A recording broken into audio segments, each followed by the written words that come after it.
No, yeah, a close friend of mine did theology and now works in the civil service. And That's another common track.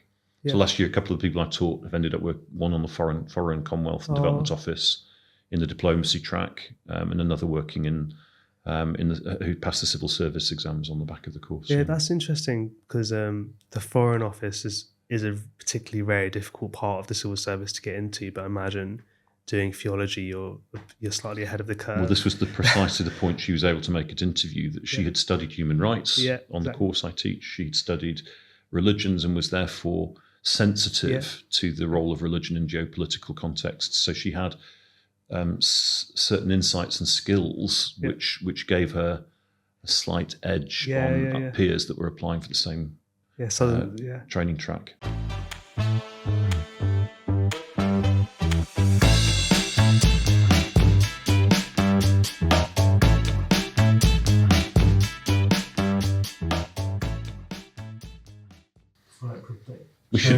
We should between us do a podcast on her. Yeah, we should. I would love to.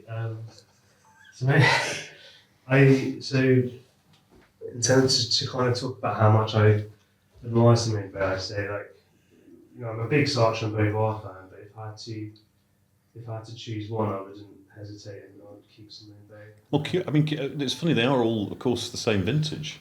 And de Beauvoir was in the same group at the Sorbonne. Yeah, I just finished Beauvoir's Memoirs of a Dutiful Daughter, and she talks in depth about how, well, not in depth, but how... Well, they weren't friends exactly, I don't think, but they knew each other. Yeah, there's a really nice passage of Beauvoir, and it's interesting to know that Beauvoir has written this in her diary. She says she meets Simone Weil for the first time and says something like, the meaning of life. Like, I think Simone Weil says the meaning of life is about happiness, and Beauvoir responds and saying, not the meaning of life, or like the point of life is to find what's meaningful. And then Simone Weil looks her up and down and says, that sounds like someone who's never gone hungry before. Which is interesting. Not that Simone Weil had, really. I didn't realise. Well, I mean, her dad was a doctor. It's not as if the family were impoverished. Yeah. If Simone Weil ever went hungry, it was because she chose to. Yeah, that does come through. But she did choose to. And I'd heard that story before, but I hadn't realised it was in Beauvoir's journal, because then there's like an element of confession to that. So how long do you reckon we're going to talk for? As long as it takes. Yeah. And then you edit it, do you? Yeah. These cameras, they only go on for half an hour at a time. So in around 25 minutes, we'll take a quick break. I'll restart the cameras and then we'll continue. Okey-dokey. Okay. Hello everyone, welcome to Cambridge from the Inside. We're here with a new guest today. Would you like to introduce yourself? So my name's Stephen Plant, and I'm a fellow of Trinity Hall, and I'm Director of Studies in a rather grandly titled course, which is Theology, Religion and Philosophy of Religion. And I also teach in the Faculty of Divinity, which we'll also talk about. Nice, really exciting podcast, and we've had this planned for quite a while. And yet we're going to be talking about the theology course at Cambridge. So for anyone who's watching, Stephen, can you explain what theology is? Well, like a lot of academic subject titles, it's taken from two Greek words, the Greek word for God and the Greek word for word, or the study of things. So like geology is the study of rocks and earth sciences, theology is the study of God. Okay, nice. And what kind of God? Like, because if it's a Greek term, I'm quite curious to know. Is there a specific type of gods that theology, the title, is linked to? Well, there used to be. So if you look back into the history of theology as a study, as a subject in Western thought, then obviously it was closely associated with Christian thought and with, therefore, the God who is depicted in the Bible. But one of the big developments in the post-war period has obviously been a growing awareness of belief in God in a global context. And academic theology has responded to that by expanding the field of study to include other faith traditions, Judaism, of course, Islam, and then beyond the so-called Abrahamic faiths, Hinduism, Buddhism, and in fact to new religious movements too. So the faculty would be just as interested in, let's say UFO cults as it would be in some of the historic faith traditions. These are all forms of that human behaviour, which is sometimes called religious behaviour. Nice. So then the full title of the course is Theology, Religion and Philosophy of Religion. Can you expand a bit why the course isn't just called Theology and why it includes those two other names? Well, I mean, when I first started studying, it was the degree I took was a degree in theology. Yep. So this was from the point of view of people watching this video in the Middle Ages, so old. But over the years I have worked in this particular department, it's changed its name a couple of times, and it's done that to try and reflect this expanding idea of what the field of study is, what it is that is studied in the topic of theology. So one move was to move from theology to a degree called Theology and Religious Studies, and that was because in addition to classic doctrinal or theological modes of study of God, in which you try and think through the meaning of and history of particular sets of scriptural texts, there was an attempt to incorporate social scientific forms of the study of religion. So religion is a human phenomenon or a set of human phenomena that can be studied using sociological techniques, psychological study of religion, and even ethnographic study, which is the kind of close getting into communities and observing how they behave and describing those behaviours and analysing them. So that took the degree into an evolution where it became Theology and Religious Studies. But we were also conscious in the last round, when the degree's title was thought through, of the fact that many of the people studying the course were deeply interested in some of the philosophical study of religion. So many of the key figures in the Western tradition and in the Eastern tradition, for instance, but the Western tradition for the moment include people like Plato and Aristotle from the Greek pre-Christian period, 4th, 5th century BCE. And these figures explore issues around God as well. And that's invites an approach to the study of religion as a philosophical topic, which was something that modern philosophers too have done, people like Kant and Hegel and more recently Nietzsche and Feuerbach and so on. So I think that the expansion of the degree title into this rather clunky or clumsy title of Theology, Religion and Philosophy of Religion is simply an attempt, I guess for recruiting purposes, to reflect what is in fact a very, very broad set of methodologies for studying related phenomena, God, the practice of religion and philosophical reflection on religion.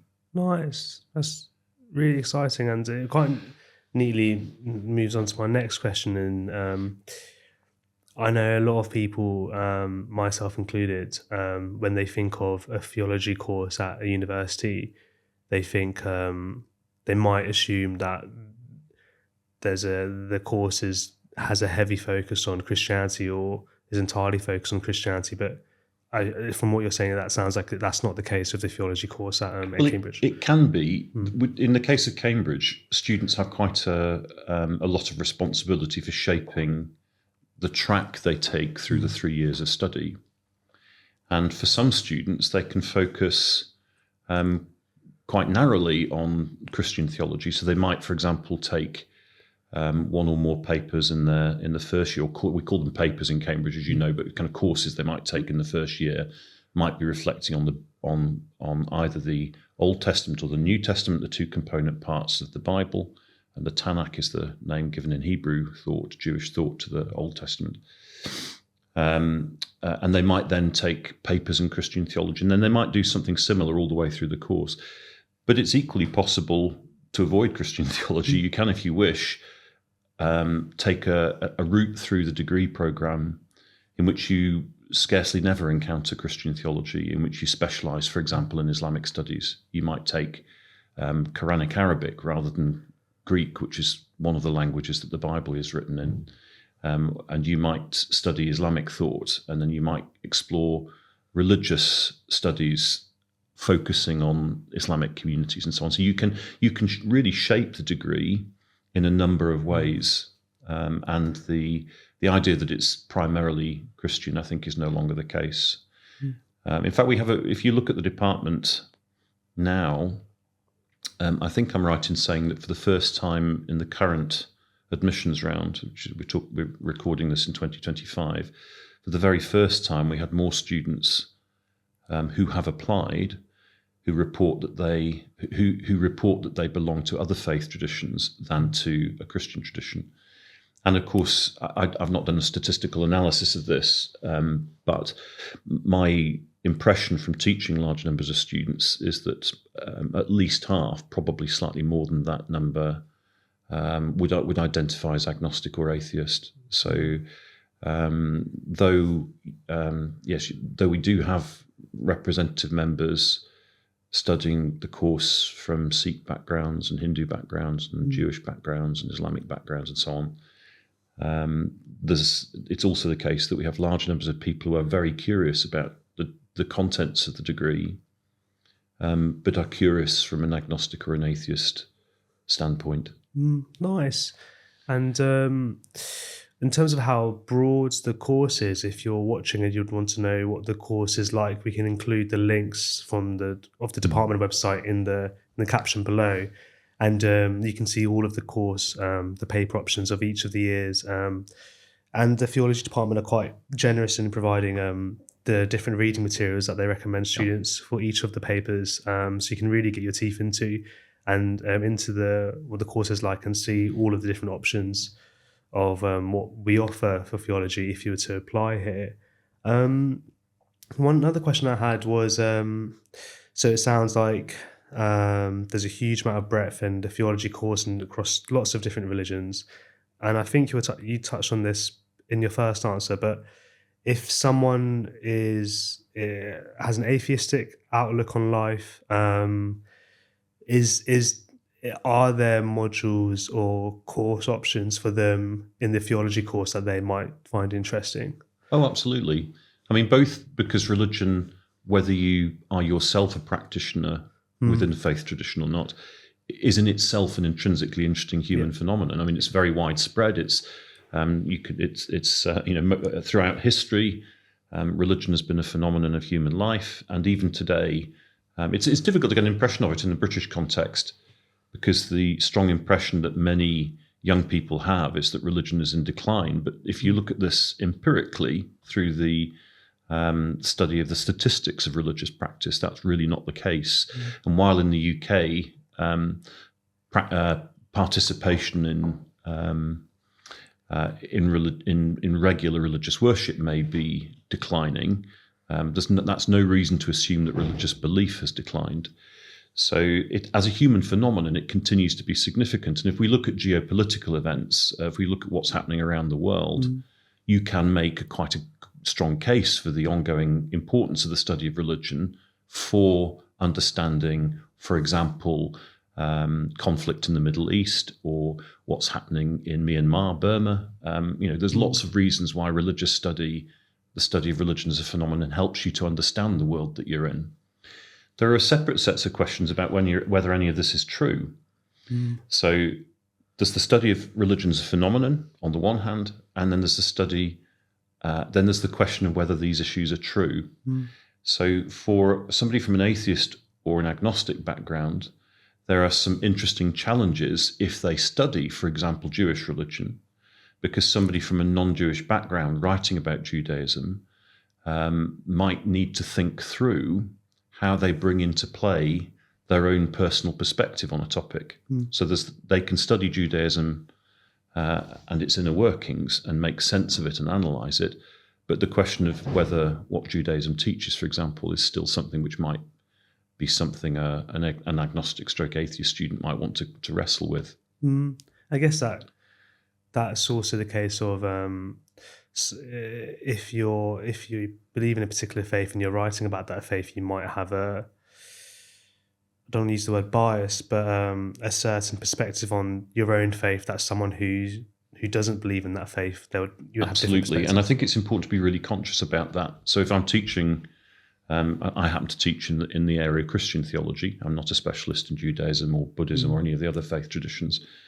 If I'm teaching a course in Christian theology, I am conscious of my own perspective being part of the content and the fabric of what I teach, and I will try and help students to be critical of me from their own perspective. In other words, to identify where those biases might be. So I want students to think more clearly, whatever their perspective, to think more clearly about what we're doing, including interrogating the perspective of their teacher. That's one of the things I think is really important. Nice. That's really cool.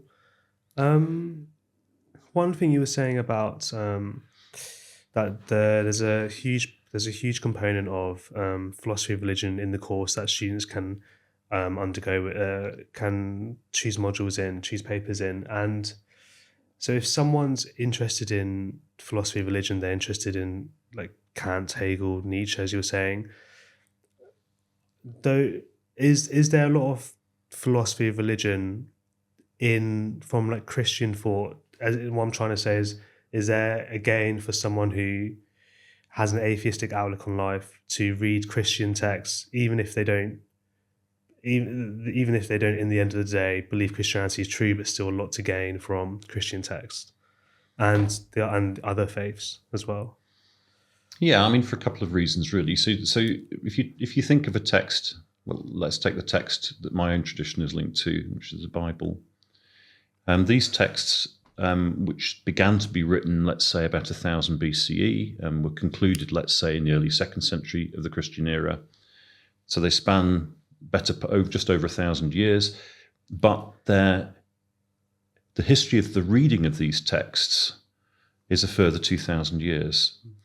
And the texts that I am concerned to understand have had a huge influence on the way Western culture has been formed, on the way that Christian art or art based in this tradition came to be.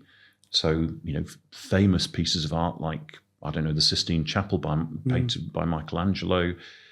How these texts, the Bible texts, are profoundly influential on every aspect of culture in the West, or many aspects of culture in the West, perhaps not every aspect. So I think they're intrinsically interesting to understand, even if you are not yourself a practitioner within that faith tradition. One of the many definitions of theology is a very famous definition by an 11th, 12th century Benedictine monk who became Archbishop of Canterbury, an Italian called Anselm. And he famously described theology as faith seeking understanding. And when I teach theology, when I write theology, I consider it to be faith seeking understanding. In other words, it's something that's rooted in a deep set of commitments that I'm trying to make sense of. But there are other ways of studying the same phenomena from an agnostic or atheist point of view, and drawing out quite contrasting insights. Anselm is himself philosophically an interesting contribution to Western thought, and you can study his writings whether or not you agree with that definition of his. Interesting. So am I right? So for prospective students who are watching, like they're trying to work out which degrees they want to study. Am I right in thinking if someone is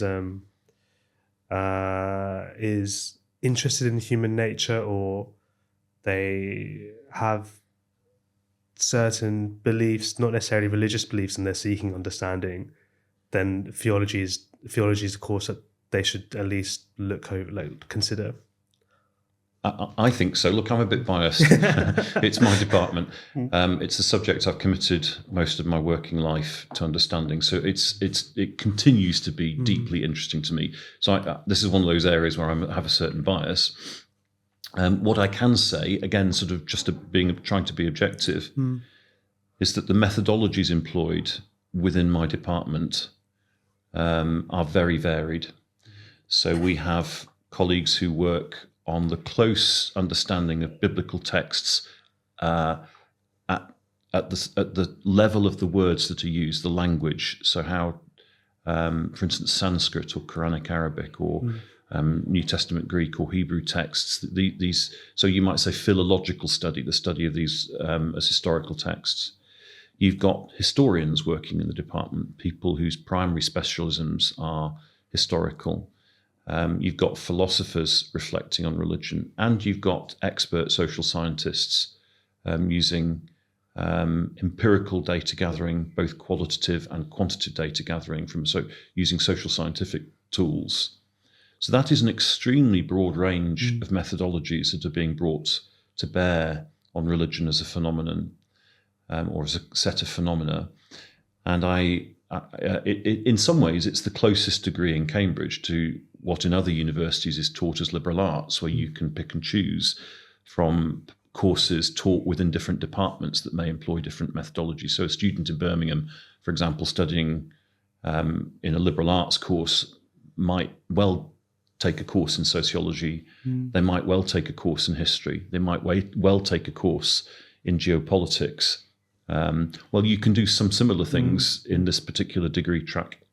So I think it's a great course because of that breadth of perspective, and because I genuinely think that this material is interesting for its own sake. Nice, that's really interesting.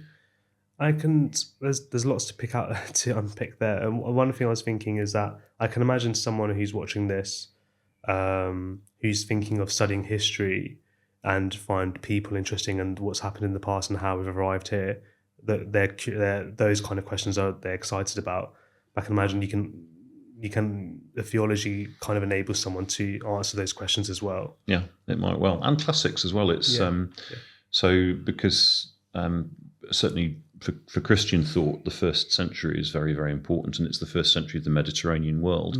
That takes you into fields of study that are quite close to classics. In the classics degree here, you might study Greek philosophy. Well, you can do that on this degree track too. So it does offer to students who are curious about across several discipline areas the possibility to study a certain breadth of material. I mean, the other thing to say is that students sometimes discover things that they didn't know they might be curious about. So one of the first year papers is a course on understanding contemporary religion, which introduces some social scientific approaches to the study of religion, including ethnography. So included in that particular paper, for example, there's some close studies of very specific religious communities, such as the Orange Order, which is a group of bodies in Northern Ireland associated with Protestant religion, Presbyterian religion in particular. And there's a close study of these communities from an ethnographical point of view. And then you might study, for instance, particular Islamic communities in Yemen or something like that. So there are, and a student who takes that course, having arrived in the degree thinking that they didn't know much about social scientific study of religion, might well discover that this methodology asks questions and provides some analysis and understanding that they find particularly interesting, and then just pivot or tack. And a lot of students do that. They find that something that they have studied in their first year has opened up for them something which they didn't know before they arrived that they were really curious about. Nice. That's really cool. And I wanted to kind of make it really clear for the viewers who are watching about the breadth of the course. As you were saying, theology is, in your words, are very similar to what other universities would offer as a liberal arts course. Kind of listing out the different disciplines that I think what you've said is in the theology course, and I wanted to double check. So there's a social science discipline which normally is associated with the HSPS course and several other courses at Cambridge. There's history, I guess some literature, and so similar to the English course, languages, both, I guess primarily older languages, because which we're going to go on That's to. Right. Everyone takes at least for 1 year a language, religion. So there is a paper in Theology and Literature which studies literary sources that are have some theological content, texts like Moby Dick and Dostoevsky's Crime and Punishment. There's a joint paper that is taught with the philosophy department on logic. And certainly at a more advanced stage in the master's courses, there are papers which can be jointly taken across departments. There are very few of those in Cambridge at the undergraduate level, but we do have a joint degree track with HSPS so that students from both departments can buy into papers from the other track. And I have taught courses of Christian theology to HSPS students taking that paper. So there are some possibilities for crossover with other departments too, which does indicate just what you're saying, that there are lots of links. And I suppose this goes back to what I said earlier, really, about so many aspects of human life, including science. There's a lot of teaching in a degree on science and religion. And surprisingly, many leading Christian thinkers have been, for instance, very prominent in the 20th century science. The Big Bang theory was a theory developed by the Vatican's astronomer, for example. So, there are lots of crossovers between disciplines that still are still inflected by religious belief, still touched by religious belief. So, there's endless possibilities for those kinds of connections. Nice. And hugely recommend anyone watching this to have a look at the course options themselves to see and there's some really nice talks. I was looking at them this morning, preparing for this conversation, and there are some really nice talks by my colleagues in the department. On one of the figures I mentioned earlier, Anselm, for example, Catherine Pickstock's talk, or the question. There's a on the faculty website. There's a link to a video by a colleague, Daniel Weiss, on whether God has a gendered body. He's a Jewish thinker, and he thinks through the question of whether God has a male or a female body, or whether God can be gendered, or whether God has a body at all. So these are questions he explores from within the context of Hebrew thought or Jewish thought. So there's some really good materials up there. I watched them with huge appreciation today. Nice. And are they on the faculty website? They are, yeah. Nice. So we touched on this and just wanted to make it clear for the viewers. In the theology course at Cambridge, can you expand about what opportunities there are for students to learn a language and what languages are on offer? So it's now the only department in the United Kingdom that requires students to take language as one of their first year courses or papers. So that's an option at other universities, but we require it. And I think we periodically discuss in the department whether that puts some students off. I genuinely don't think it should. I think that the languages are taught from scratch by expert teachers. I think they're exceptionally well taught, and you can take. You're required to take one language, but you may choose from one of 4 languages, each of which were languages in which a major scripture was written. So you can take Sanskrit, or Hebrew, or Greek, which is the Greek of the 1st century, the language in which the Christian scriptures were written, the New Testament text, the Gospels and the letters in the New Testament, or you can take Quranic Arabic. And the point of this is to help students think about the way in which translation plays a role in the transmission of religious ideas. And how I suppose the question that lies behind the department's ongoing commitment to the study of original languages is that there's quite often, we talked about bias earlier, actually, unseen biases in the translation process. And by reading a text in its original language, you can begin to see that a particular word might have a couple of ways in which it can be understood. Or in the texts I study, most particularly the New Testament texts, when you study those texts in the original language, you begin to see that there were several manuscripts, and that the translators have had to choose which manuscript is most reliable. So you see that that even the text itself, the words on the page itself are very varied. And 1st century Greek was written without spaces between words. it was written without speech marks. So a translator is having to make decisions about where direct speech occurs in the text. They are deciding where to make paragraph breaks. They are deciding where to put verse breaks. So there are lots of interpretive decisions that shape the reception of these texts.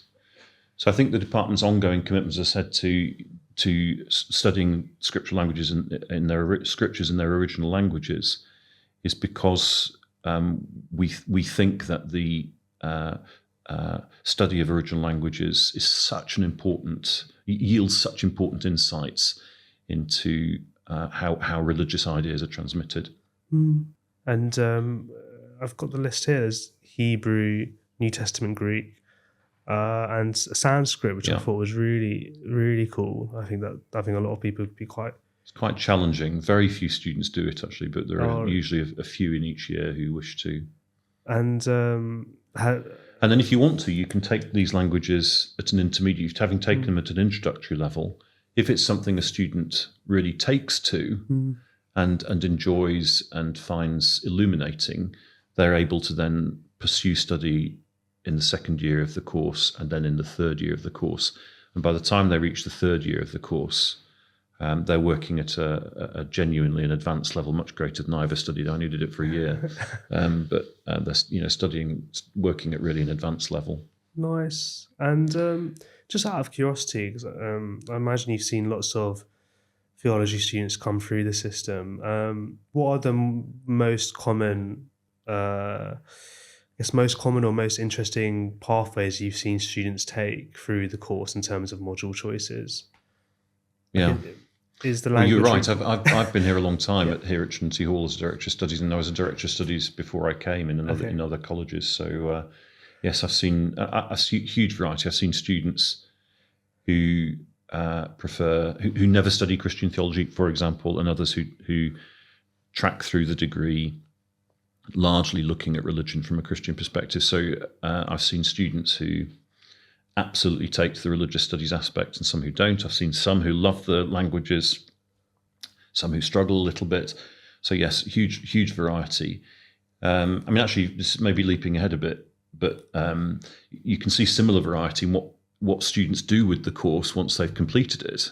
Okay. So if you look at the employment record of students who leave the course, of course, there are always going to be a small number who go on to further study, and some will continue to study theology, and even perhaps then go on and become academics themselves. But that's a very small number.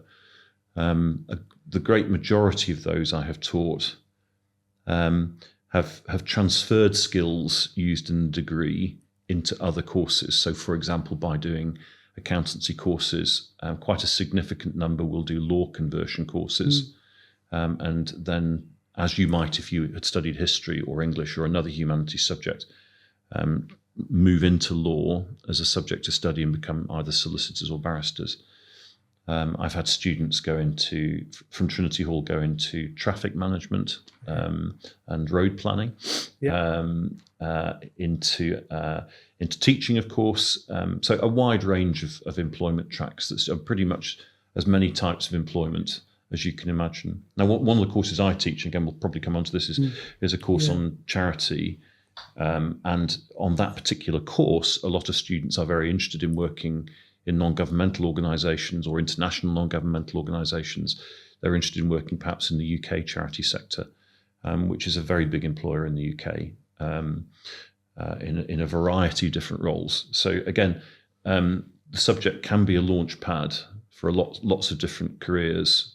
I find talking sometimes to parents at open days, some parents are quite concerned that while a degree like economics or law or land economy or something has very clear applicability in the world of work, or medicine, obviously, or veterinary, these have clear career trajectories. They worry that a more general humanities subject, like history or English or theology and philosophy, religion, religious studies, doesn't have that obvious career trajectory. But in my experience, the skills that this course provides don't, in fact, perform that way. They do seem to sort of propel and launch students into a very wide range of working lives. Yeah, I mean, it's I think it's really hard to measure how useful a team member is in terms of whether it's their competency or just being able to understand what makes people tick. And Yeah. I think whether it's theology or other, I mean, theology in particular, but other humanities courses, they do produce useful members for like whatever job they go into. Yeah. I wanted to make the point, I suppose, partly because in the imagination of some people who don't know anything about the degree, they imagine that it's only taken by people, for example, who are going to become religious studies teachers or who might become clergy in one or other traditions. And that's just simply not the case. There might be a handful of people who are taking the degree because they're training for ordained ministry, but we're only talking about, I don't know, 5% or something like that of the course. No, yeah, a close friend of mine did theology and now works in the civil service. And That's another common track. Yeah. So last year, a couple of people I taught have ended up with one on the Foreign Commonwealth and Development Office in the diplomacy track, and another working who passed the civil service exams on the back of the course. Yeah, that's interesting because the Foreign Office is a particularly very difficult part of the civil service to get into. But I imagine doing theology, you're slightly ahead of the curve. Well, this was precisely the point she was able to make at interview, that she had studied human rights on the course I teach. She'd studied religions and was therefore sensitive to the role of religion in geopolitical contexts. So she had certain insights and skills which gave her a slight edge on peers that were applying for the same training track. Yeah, suddenly the theology course is actually highly employable if you're wanting to go into international relations, which is a very exciting idea, and an idea that most people only learn well after they've done their degree, which is really cool. So another question that I had, just for anyone who's interested in the pragmatics and how, because it sounds like there's a lot of module choices. But how many modules do students do per year throughout the 3 years? And is there an opportunity to do a dissertation? Yeah, so you take, in the first year, 5 papers or courses, one of which, as we've identified, is a language. Yep. And then you must take one of 2 papers, one which studies the Hebrew scriptures, and one of which, and particularly focused on the figure of David. And then one of which studies Jesus in the New Testament. And then you can do the other of those 2 papers as one of a set of choices from a whole range of other papers, up to a maximum of 5. Yep. And the other paper choices you might make could include Understanding Christian Religion, which we've also discussed, which is a social scientific approach to study. There's a philosophy paper and so on. There's a Christian theology paper too called The Question of God, which looks at the way that some really key questions in relation to Christian theology were asked by leading thinkers. Actually, like a lot of Cambridge courses, one of the features of this course relative to courses taught in other departments, in other universities, is that Cambridge prefers to immerse students in primary texts rather than leading them to encounter the ideas of leading thinkers through secondary sources. So by that I mean that you might, if I was teaching that first year paper, which I did a year ago, we got students reading significant chunks of key figures like Augustine of Hippo, the 4th, 5th century figure, or Augustine or Thomas Aquinas in the Middle Ages. So we got students reading big chunks of these key figures. So if I'm teaching a student, if I'm supervising a student for one of these courses or papers, what I want to see them doing is to wrestle with Plato himself or Aristotle himself, long before I want them to read what others have said about Aristotle or Plato. I want them to form their own views of a major dialogue like the Republic. And so in this way, you're immersing students in sometimes very, very difficult, very challenging texts, but encouraging students to form their own views rather than simply repeat or rehearse the views of a range of secondary interpreters. Wow, that's I'm really happy you shared that with us, because I think At least I think some people might think an undergraduate course is there to educate individuals of what the main arguments have been made in the past. But it's really cool and interesting to hear that students are encouraged to have their own opinions. And we're looking for that at interview too. I mean, because religious studies A level isn't a requirement for those applying to the degree course in theology, religion, and philosophy of religion. Plainly, at interview, we can't expect students to talk about the contents of the A levels. And in any case, the different boards, the exam boards, have very different curricula when it comes to religious studies. So often at interview, we present students with a fragment of a very short passage, 2 or 3 sentences from a significant thinker, and just ask students to talk us through what they find in that short text. So we're looking for students to have curiosity, a capacity to spot things in a text, to come up with interesting questions, sometimes ideas which may work or which may not work. But what we're looking for is students to have the curiosity and the courage of that curiosity, the courage to ask questions to try and see what's in a text. We might, for instance, in an interview, ask a student to look at a statistical graph related to, let's say, religious practice in the 20th century in England, and try to interpret what is happening through the information conveyed in that graph about, for example, religious attendance in the 20th century England. Nice.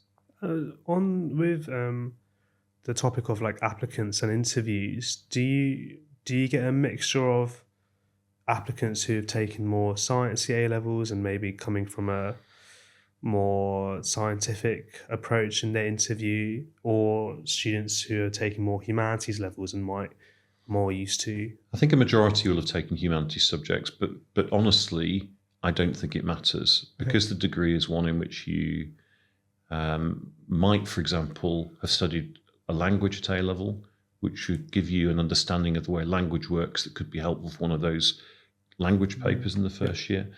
Or you might have studied history, which would contribute to your historical capacity to write an historical essay. But if you have studied mathematics or a science, that could help you with the science and religion paper. And oddly enough, we also find, I've personally found that quite often students who studied music and mathematics have a particular aptitude for recognizing the patterns in languages and therefore learning languages very well. So something about the way a mind is able to understand a musical score and what they see as a set of patterns in a language, that can often be very helpful. So frankly, pretty much any A-level subject that you study, including politics or sociology or physics, are going to furnish you with perspectives that has the potential to be very fruitful for the study of theology. So I'd say that we generally do see more humanities students, people with humanities backgrounds, but we have definitely had very strong students with STEM subjects who've decided to study.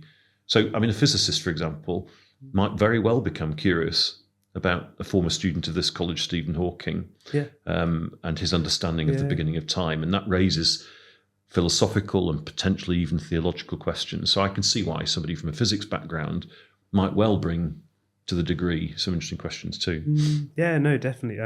Well, I studied chemistry and we had to do a lot of thermodynamics, and I always find entropy and conservation of energy and the overlaps of that, and a lot of theological thought. I mean, the overlaps are pretty overlapping, which I think is quite exciting. I can imagine someone doing a physics A level wanting to do theology for sure. With regards to, because Cambridge is also quite famous for its supervision style teaching, what do supervisions look like for theology, and what kind of, do students have to provide any work beforehand? Is it essays? Is it problem sheets? So it will vary a little bit from paper to paper or course to course, because social scientific subjects might well want to invite students to use something other than an essay as the form of assessment. But generally speaking, students will tend to write essays. So if they're taking 4 papers or courses in their second year, for example, typically a student will have 5 essay supervisions on those. Now, the courses, about half the courses in my department are examined by an end-of-year examination, and about half of them by assessed work. So that can be a couple of assessed essays to examine a course, or yes, you can do a dissertation in your final year, which substitutes for one of the other courses.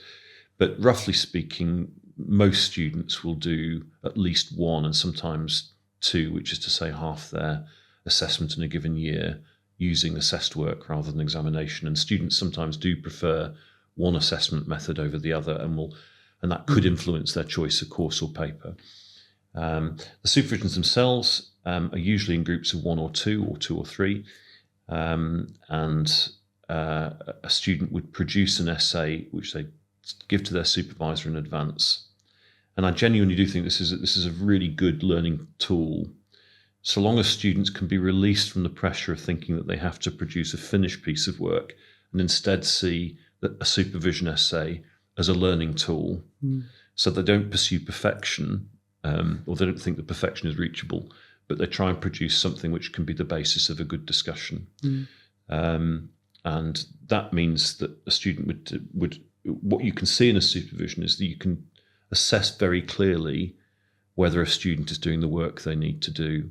And if I compare that to other universities where I've worked or studied, one of the limitations of other universities which don't have this supervision system is that students can go the whole way through a course without a teacher ever really knowing the level of their engagement. That's very difficult to do in a Cambridge context, where you're meeting with an academic who produces a report on your performance in supervision for a director of studies. So I have a very clear sense of whether a student is where they need to be long before they get to their final examination. Right, and that is a phenomenal opportunity for Cambridge students.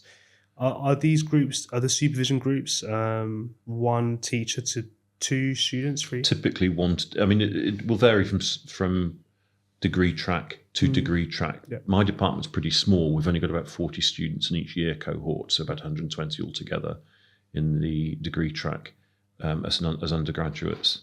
And they will typically be in groups of 2 or 3, sometimes in 1-to-1. I mean, personally, I prefer 1-to-1 teaching. Yeah. Very occasionally, a student might have an assessment by the university, by the university department authorised to assess students for learning difficulties, which then make a recommendation that student is seen individually. And if that's the case, of course, we see them individually. Yes. So where there is a recognised student need to be seen individually, then we would do so. Just out of curiosity, this might be a bit of a tangent, but across your time doing supervisions, has there been times where you've heard a student propose an idea that you've just never heard before and something that's quite intriguing? Absolutely. I mean, it's one of the things I enjoy about it, that you are frequently surprised by things students say, or the tack they have taken through it. I think of one occasion, for instance, when an essay title I had set, expecting students to engage with the reading I had set for the course. A student did read that reading, but then read something completely different and produced an essay using very different examples and very different source material that opened up whole new lines of inquiry, which I then incorporated into my teaching the following year. So you find yourself as a teacher thinking, well, that was really great, that was really interesting, and thinking, I haven't thought of that, and that's something I need to include in the next iteration of the same course. No, that sounds really, really cool and really exciting. How often is it that, because students, they're young and they wouldn't have read everything in the world naturally, how often is it that students have like a original idea, or they say something new in their own words, and then finds that that's been said, something similar has been said by someone who's quite renowned in the literature. Yeah, well, of course, I mean, as I said earlier in our conversation, we're dealing with 2,000 to 3,000 years of thought, and very often the people thinking theologically or philosophically about religion were some of the finest minds of their age. So, of course, for a student to try and get on top of a tradition that is as deep as that and has been thought through with such acuity and insight in the past, it is often quite hard to think of new things to say. But of course, the world's always changing, and therefore, as the world changes, the questions that are raised change. Thomas Aquinas, for instance, writing in the Middle Ages, did not think a huge amount about the influence of gender on theology. Contemporary theologians are very interested in questions around gender and issues of how one's personal identity shapes or contributes or inflects the way that you experience religion and practice it. So, in every generation, people writing through all these different methods of study are having to think again through new methodologies, and also to think about new questions that each generation is asking. One I interviewed yesterday for a postgraduate course, which is in religion and conflict, one of the MPhil tracks, the Master of Philosophy tracks that the department runs. And as we know from the world that we live in, we're particularly challenged at the moment by a couple of different places in the world where there is profound conflict in which religion plays a role. I mean, I think you can argue one way or the other whether religion is a driving role, plays a prime role, or whether it's a factor. But certainly, if you want to understand what's happening in the Middle East at the moment, religion is a factor in that conflict. Well, that raises questions that earlier generations haven't asked in quite the same way. So I think that the material is always changing.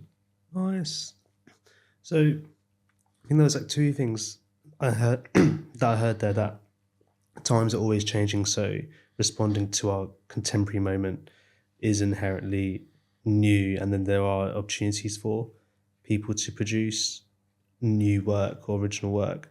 I was quite curious about the other thing you were saying about how the theology has been something that's people have been thinking about for thousands of years, but also in your supervisions, you've heard students come up with original ideas that you've never heard before, and to have that moment of creativity where you think of something original, is that something that you think students can consciously try to create, or is that something that happens by itself? Yeah, I mean, if you could teach it, you'd bottle it, wouldn't you, and sell it? So if I could always tell students, one tries. So if I've just been doing a set of revision supervisions for students preparing for final examinations in one of the courses or papers that I teach, and students, of course, want to do well. They want to get as high a mark as they possibly can. But if I knew how to do that, they would all get firsts because you just teach it. But it just doesn't happen that way. It's interesting when as a marker, somebody marking these papers, 9 times out of 10, perhaps even a higher percentage than that, 95 times out of 100, you can identify very quickly roughly which class mark an essay falls in. There's something, and it's objective because when you mark, you find that more often than not, you're very close to what the second marker, the other marker who's independently reviewing the same work, sees as well. So I find that very interesting, that there's something, you think about marking, you think there's always going to be some subjective element, but in fact, more often than not, you're coming in so close to another marker that you're clearly seeing something that is objectively there in the work. And I can't always put my finger on what that is, even though there are extensive criteria guiding markers in how to identify where it belongs. what mark to give it. A lot of it, with experience, you can just spot in an essay. Yeah. But whether you can help students think more clearly, for sure, and you can tell them something that they've missed out, or a perspective that is absent from their essay. You can point out very occasional factual mistakes and so on. But whether you can teach somebody to think originally, I don't know. I'm not even sure I can think originally myself. Yeah. But are supervisions a place where people surprise themselves with what they say? Oh, absolutely. Absolutely. Yeah. And I think one of the things I love doing, particularly with third-year students, is just that, where students who in the final year of their course suddenly relax into it and become confident. They're released to be confident about their own viewpoints, so that instead of doing what they had been taught to do at A-level, which is to rehearse two or three contrasting perspectives on a topic, instead of that, they're shaping an essay to make their own argument. And I absolutely love to see that. It's not an everyday occurrence, but a significant percentage of students one teaches develop to a point when they exceed your capacities as a teacher, and you can see students going in directions that are completely unexpected and fresh. And that is exciting, and it's exciting to hear that supervisions facilitate those kind of moments, and it's refreshing. It's refreshing and hopeful to hear that from yourself, that you've heard from students original things in a topic that's been done for such a long time. I think students sometimes too have personal experiences which contribute. So one of the courses I teach includes one essay topic, a couple of lectures, an essay topic on disability. So I'm reflecting on issues of how sickness and disability have been treated within Christian thought, particularly how they're dealt with in the Bible, whether there's a single perspective or multiple perspectives and so on. And then particularly in the 20th century, a lot of writing around the area of disability and people thinking theologically about how to understand disability, how to address the challenges faced by people with disabilities and so on.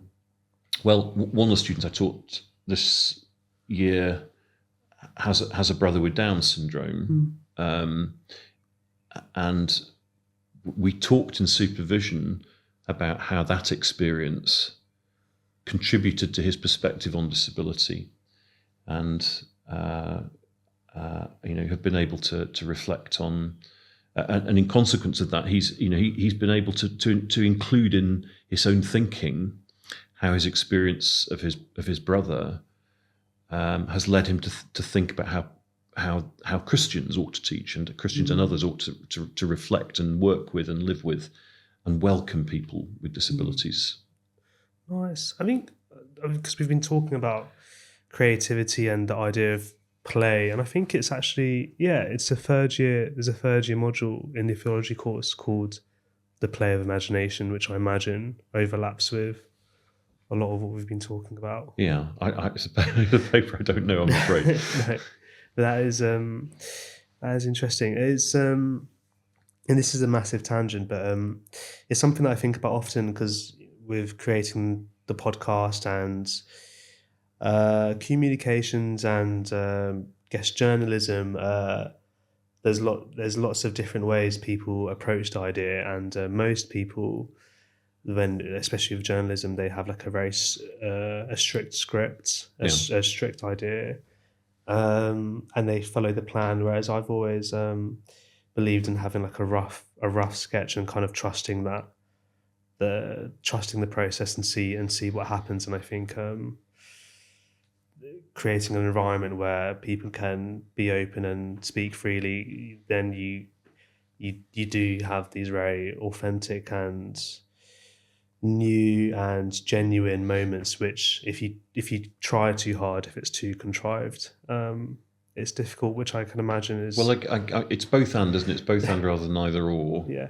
So the imagination can sometimes play a role, but then you also have to have a relationship to evidence. One of the kind of misapprehensions, I think widespread misapprehensions in contemporary culture about religion, about what religious people, how religious people think, is that it's basically made up as you go along, that it's based entirely on criteria of imagination. And that is simply not the case. Most religious believers have norms to which they feel accountable. In the case of Christians, there's a particular understanding of the role of Scripture or the Bible in shaping both practice and belief, for example. And how that's done is something that's very hotly debated. So there is no single way in which Christians do that. That's to say, use the Bible to shape their belief and practice. But that the Bible plays a key role in shaping belief and practice is very clear for most Christians. So I think that the relationship between so for me, theology is a human practice, which is a practice of reasoning, and imagination can play an important role in partnership with that reasoning. But it's a form of reasoning which must always follow certain. I mean, it's a discipline. You have to follow certain practices that are recognisable in discipline, and these are practices of the way you argue, and the same practices an historian might follow in providing evidence for the argument that you're making. So, for example, let's take a really key figure in the Christian tradition like Paul. We do know quite a lot about Paul because we have some of his writings. We have things that we know quite certainly were written by him. There are a few other texts in the New Testament which may or may not have been written by Paul, and some which probably weren't, which are attributed to him. But we know that there are certain texts which are his. So we do know quite a lot of information about him. We know, for example, that he was Jewish. You can't undo that as a piece of evidence. No. So it's not really a form of reasoning which is unconnected to an evidential basis. So am I right in thinking the student is in a very strong position in approaching their theology course if they're diligent and study well, but also are quite open to their creative side and being able to tap into both? I hope so. I mean, as I say, I think it takes a certain amount of maturity to reach the point when you can use every aspect of everything available to you, combining the skills that you learn and your capacity for making coherent, reasoned arguments on the one hand, and using some imagination so that you can explore possibilities of bringing new perspectives. So it's a combination of each of those things, I think. Nice. Let's do one more time. This is really off-piece time. I haven't thought about it. He says in the Proslogion, this is something I heard in the podcast earlier today, but it's a text I've always loved, the Proslogion. He says, an idea just kept hitting me. I couldn't get away from it. It kept hitting me. And it's clear that he's trying to make sense of something, that his mind, he didn't conjure the idea. It seems to him something that's coming from outside. And sometimes when you're approaching a question, you've got this thing which seems almost to come from outside, but probably, obviously is within your mind, but it seems to be nagging at you. Have I got that right? Is that another way of seeing that issue? Can I think of this in a different way? I think the same about disability. I'm curious about the relationship of wounds and faith, woundedness and faith, and what woundedness contributes. And of course, that's something which you can think about in reasoned ways. But it's also something which, this from your psychotherapy, it's something you engage with existentially in a different kind of way, as well as reasoning, to try and make sense of how the wounds you've experienced as a human being, how you incorporate them into your current self, how you overcome the damage that may have been done. And some people do it successfully and others fail to do it. So you have to find a way of almost growing around the wound and making it a part of yourself. And that's an act of imagination, at least as much as it is an act of reason. Yeah, guess I mean you were picking out the Simone Weil book at the beginning. She talks a lot about a malheur, like affliction, and talks a lot about how those experiences that kind of lacerate across the conscious and into our unconscious self, like trauma, and she also talks in depth about how someone can heal that trauma, and I think those it's when the experience overlaps into our unconscious, that part of ourselves that we don't really quite remember consciously, because it kind of sticks with us. I also think with Simone Weil, though, she says in principle that both malheur and joy can be points where you encounter the universe, as long as they're unalloyed or as long as they're pure. Yeah. But she dwells more on malheur, Yeah. and it becomes the defining point of her own personality. I often wonder with her, and even other thinkers who make a similar sort of move, like Kierkegaard, I just wonder whether they could have had a stronger, better theology if they'd embraced their joy. It seems to me there's little joy in Simone Weil's life. Yeah. I mean, and for me, if I look back at my life, I think the lesson I have had to learn in my maturity is to recognise the blessings, to recognise the joy, and to accept it. Yeah. I often wonder where does Marx's cheeriness always comes from, because I certainly haven't reached that point, and I think if you had a choice between leaning towards, like, whether it's comedy or tragedy, or joy and malheur, you'd want to be able to see the satire in life rather than the tragedy, for sure. Anyway, let's get back to that.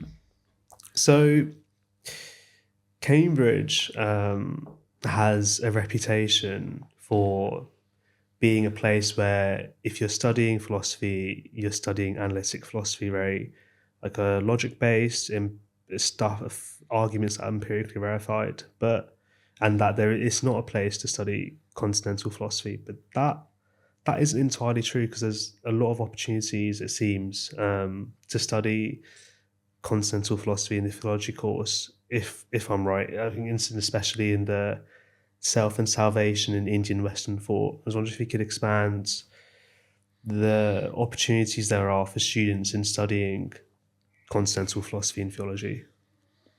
Yeah, I don't know the philosophy degree, the contents of it, anything like as well as I know my own department, my own subject area. But we have a very good colleague, as you know, here, in fact, a couple of very good colleagues here in philosophy, and I'm in awe of the insights that they're able to deliver on the basis of a rigorous logical approach to questions. So I've grown in respect for analytic approaches to philosophy. So I don't want to see this in terms of one being better than the other. But I think also in the philosophy department you can study Hegel and Kant and Nietzsche and Feuerbach and so on. They do crop up in some courses, and also Greek thought. There are even some joint papers, as I understand it, between philosophy and classics. But it is absolutely the case that in my own department, actually I did mention a joint paper. You can do the logic paper as a theological student in your second year.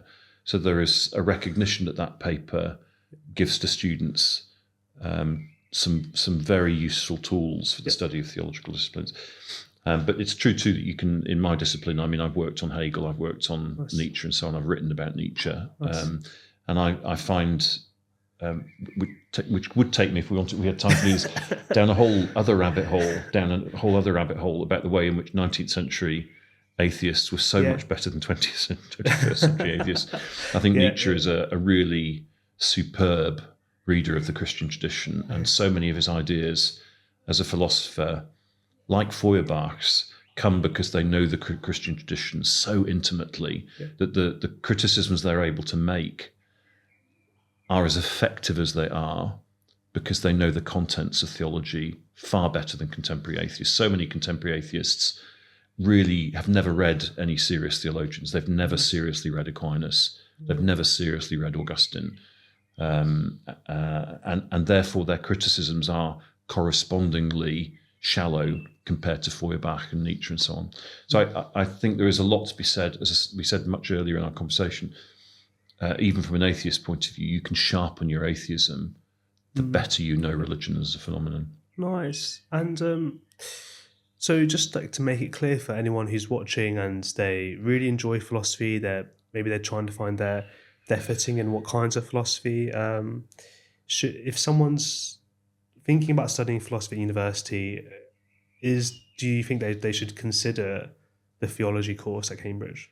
Well, as I said, I'm biased, and I don't want to act too much as a salesperson. No, of course, yeah. Because I don't want to discourage somebody from applying for philosophy, which I think is a very fine course. But I mean, I think there's nothing lost by looking carefully at the contents of the course and asking yourself whether your real interest lies in, for instance, Hegel's phenomenology of spirit, or whether it would lie in the careful, logical breaking down of a question, and to see where the centre of gravity in your interest lies. So I could see reasons why a student might take the theology, religion, and philosophy religion course, who's deeply interested in philosophical questions. Yes, I can understand that. I mean, the reason I wanted to include this question is that when I used to work in the admissions department as a temp, I read a lot of personal statements, and I read a lot of personal statements from students applying for philosophy, and noticed that a lot of the works they were referencing were works that you can study in the theology course, but you couldn't actually study in the philosophy course. Some truth in that. And it's this is more of just to help viewers make informed choices in making sure that what they think they want to study, making sure that they can actually study that in the course that they're choosing. You're absolutely right. It's about taking the time. Actually, not very much time to just take a look at what's in the theology department, and not be put off by your own potential prejudices, but to ask an open-minded question about the contents of the course, and to see which actually engages your interest, or potentially engages your interest more. I mean, if I could actually act as a salesman for my own course if I wanted to, because one of the people I write about, or have written in the past about and published on extensively, was a 20th century German theologian called Dietrich Bonhoeffer, who is quite well known because he was executed by the Nazis in April 1945. We just had the 80th anniversary of his death, because of his involvement in an assassination attempt. So he's quite famous for his biography, quite apart from what he wrote. But one of the things he wrote was that all other disciplines ask how questions, whereas theology asks why questions. So he thinks that the study of Jesus Christ, as he puts it, which is there's a particular word theologians use for the study of Christ, which is Christology, the study of Christ. He thinks that Christology is the foundational discipline for all scientific understandings, because it's the discipline which asks the deepest questions.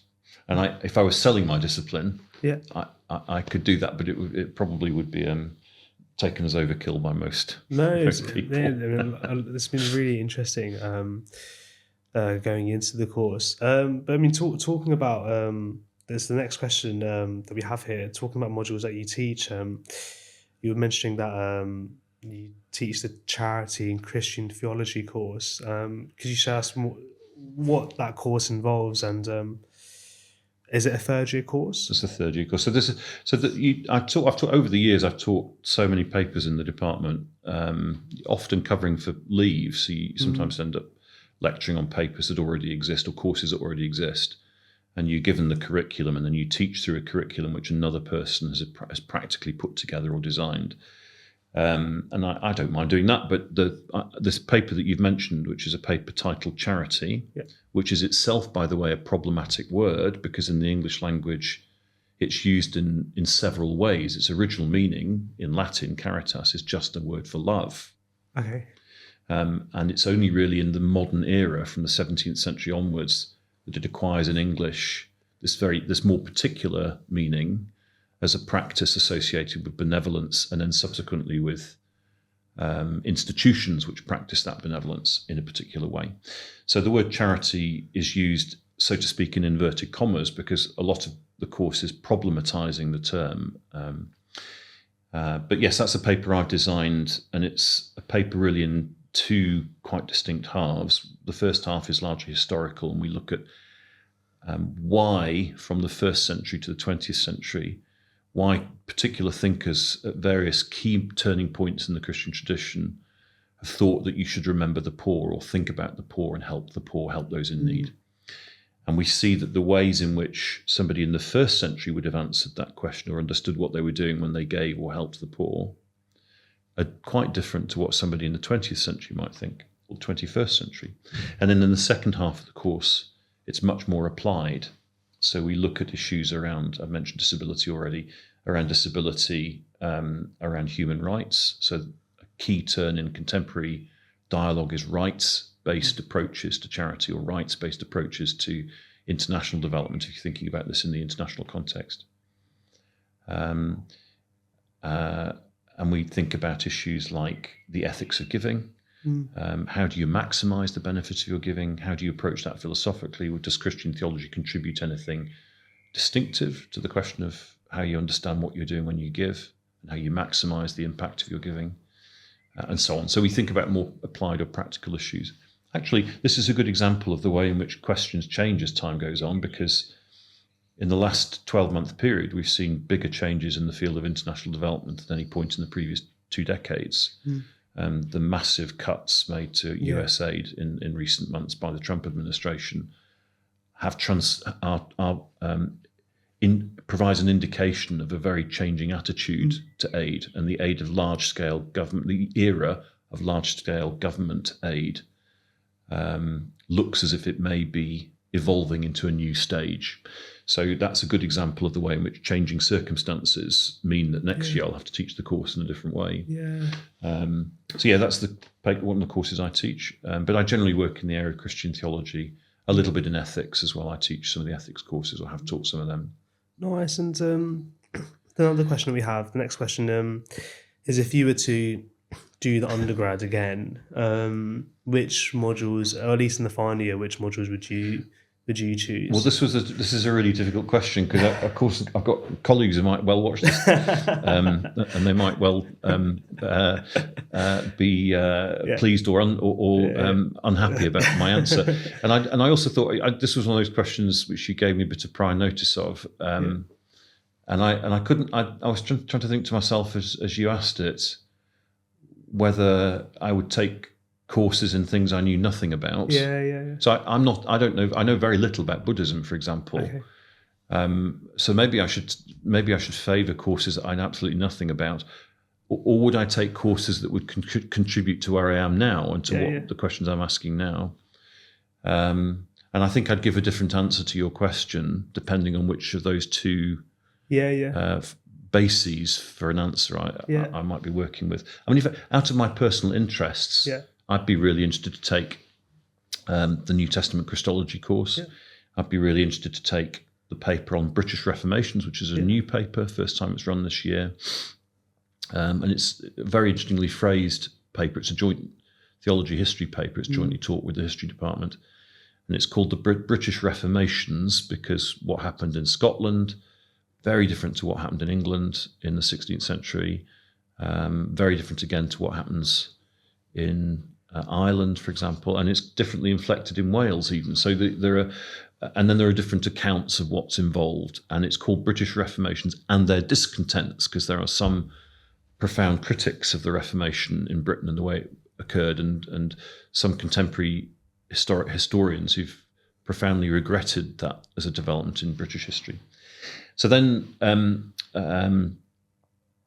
I would also be interested in taking the paper on Hellenism and empire, because I think that so much of Christian theology was formed and shaped by the early centuries of the church, by what happens in the first 3 to 4, or maybe 5 centuries of the Christian church, and by the debates in that period. And while I've studied those better part of 40 years now, on and off, it's something I would love to deepen my knowledge of. And then there's a paper on world Christianities and on decolonizing Christendom. Again, that's in my area of work an increasingly asked and urgently asked set of questions around how Western male able-bodied perspectives have been dominant in Christian theology, and how these need to be looked at again in light of a more global approach to Christianity, and to increasing awareness of the perspectives of people with disabilities, and increasing awareness of feminist and queer perspectives on theology. So I think that these are several areas where Christian theology is being particularly pushed and questioned by perspectives which are critical of many of its basic assumptions. So the course on world Christianities is possibly one I would benefit from. Nice. What I was really intrigued by was one of the first things you said is you'd have different answers depending on whether you were going to choose modules that you knew nothing about, or deepen your knowledge on stuff that you're quite confident in. I imagine that's a dilemma that almost all of the first years possibly have as well, and it's really cool that the theology course enables students to make a choice in that. You were also mentioning before the podcast that you're in the middle of writing a few books, and I think we should definitely do another podcast going over your work. But what are these books that you're writing about? So one of them is related to the course I mentioned. So I'm looking at the history and practice of charity and Christian thinking about charity. And in particular, I'm curious to look at the relationship of love to rights. So when Christians act in the world, and when they try to act morally in the world, when they try to do the right thing or the good thing, when they try to act to the benefit of other people and so on, how much of that is done because it's the just or right thing to do, and how much of that is done out of love, and what's the relationship between love and justice is a question I'm very interested in, and it's something to which many people have given different answers to. And one of the things that I do in the course I teach and the book I'm writing is to suggest that in the second half of the 20th century and the beginning part of the 21st century, many Christians are now answering that question in terms of justice or rights, and I'm interested to know why the idea of love as the reason that you respond to need, to use the old Latin word caritas or charity, why has that been, as it were, sidelined or perhaps even jettisoned in favour of rights? So I'm curious to see whether it can be brought back in as a major motivational and practical reality. And then the other book, I shouldn't be writing 2 books at the same time, this is always a bad mistake. But the other thing I'm working on, and I've been working on for some years, and which is now nearing completion, is a biography of one particular 20th century theologian who is arguably, I think, and some others have thought, the most important theologian of the 20th century, a man called Karl Barth, B-A-R-T-H.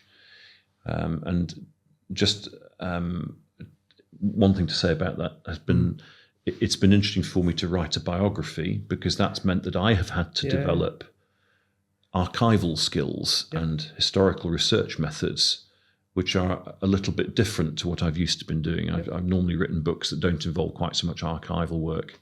So I spent a lot of time in archives in Basel in particular, where he lived the second part of his life, and where they're kept in his old house. So you sit in his old house and you get his original letters out and so on, and his original writings. So that's involved me in developing new skills, and I've thoroughly enjoyed that. But it raises some interesting questions about the relationship between ideas and life. I'm very interested in the way in which Ideas exist on their own, as it were, having a life of their own, and the extent to which ideas derive from experiences and from contexts. So one of the things I'm exploring in my biography of Barth is the relationship between theology and lived experience. Can you expand on that? Let me see. So, but Barth occupied a key role in Protestant theology at a point when Protestant theology in the German-speaking world came under tremendous stress. So, a main centre of gravity in the Protestant world was Germany, and in the middle of the century, from 1933 until 1945, Germany was under a Nazi government, and Karl Barth was the key theological figure in responding to the Nazis in Germany. He was a professor in Germany at that time, though he was Swiss. He was working in Germany. So it's interesting to see how it's been interesting. An interesting question is the extent to which his theological ideas shaped his response to the Nazis, and then in turn, how his engagement with Nazism shaped his theology. Yeah. So, for example, he famously co-authored with a couple of other people. He often said himself that he was the author of it, and he takes sole responsibility, more or less. But it's a slight exaggeration. In fact, it was a jointly authored declaration which summed up key ideas for those Christians who were opposing Nazism within the Protestant churches in Germany, and tried to provide a theological declaration, around which different Protestant Christians who sometimes disagreed about other issues could agree as a basis for their opposition. And one of the things that Barth says in that statement is that the church has no other Lord than Jesus Christ, where others in the Protestant churches wanted to recognize Hitler as der Führer, the leader. Barth is essentially saying that there is only one leader in the church. So it's interesting to see how his theological reflections brought him to the point when he could see that and say that so clearly in a context where it put him at risk, personal risk. In fact, he did subsequently lose his job and had to leave for Switzerland because he lost his job on account of his views. But also interesting to see how his experience of this sharpened up his thinking about who Jesus Christ is and what Jesus Christ's role is. So it's about the interplay, really, of convictions and beliefs and historical context, and the way that these two are in mutually shape each other. That's one of my interests. That sounds really interesting. I can imagine as a Protestant, there's also an interplay between your lived experience, the Bible, and your beliefs, and yeah, and not just for Protestants. Catholics read the Bible too. Yeah, I might have to edit that out. So, lastly, the last question we have is with regards to the faculty and its name. I was just quite curious because the faculty is called the Faculty of Divinity. Why is the name of the Faculty of Divinity and not Faculty of Theology, Religion and Philosophy of Religion? And the answer is I can't give you a good answer to that. I mean, look, divinity is a sort of slightly more old-fashioned term, and quite often Cambridge, being an old university, treasures some of these arcane, slightly old-fashioned terms, and this is probably a good instance of that. It's also sometimes called the Department of Theology, or Department of Theology, Religion, Philosophy, Religion. But so divinity is just an old word. I mean, it's really a synonym for theology, but it is a slightly old-fashioned synonym. I can't really justify it apart from something that's just part of the colour of things. Okay. That's interesting to know. Sometimes with these questions I have, there's a whole rich history behind it, and it's just just the way things are. Yeah. I mean, I came to the department as a graduate student in 1987. So I'd done my first degree at Birmingham in another university at Birmingham, which I loved as a city to study religion in, because it was a very multicultural place. And I did spend a lot of my first year at Birmingham, at the Central Mosque in Birmingham, which I found absolutely an eye-opening, wonderful experience. So I have no regrets about doing my first degree there. But yeah, I mean, Cambridge, when I first arrived, was just beginning to open up to other religions, but was still predominantly a Christian thing. And it's evolved and become much bigger and richer in many respects than it was even when I arrived as a student. Yeah, and I'm sure, and students, if watching, really do encourage them to look through the course, because the immense amount of opportunities in the theology course is huge. Was there anything else you wanted to say? No, it's been fun to talk about all that. Yeah, no, thank you. And I'd love to talk some more about other things with you as well. Yeah, no, definitely. We should definitely do more podcasts in the future. But thank you, Stephen, for such an interesting podcast on the theology course. And thanks for the viewers for watching. We're hoping to do more podcasts on the remaining courses that we haven't done that we offer in Cambridge. Going to be more podcasts for the upcoming admissions round as well. So stay tuned. We've released a TikTok and Instagram account that mainly advertises interesting parts of conversations in previous podcasts. So do follow us on our social media platforms, and we'll see you guys next time. Nice. Oh. Sorry, it's a lot longer than I expected, but I think... No, it's interesting. Yeah, it's good.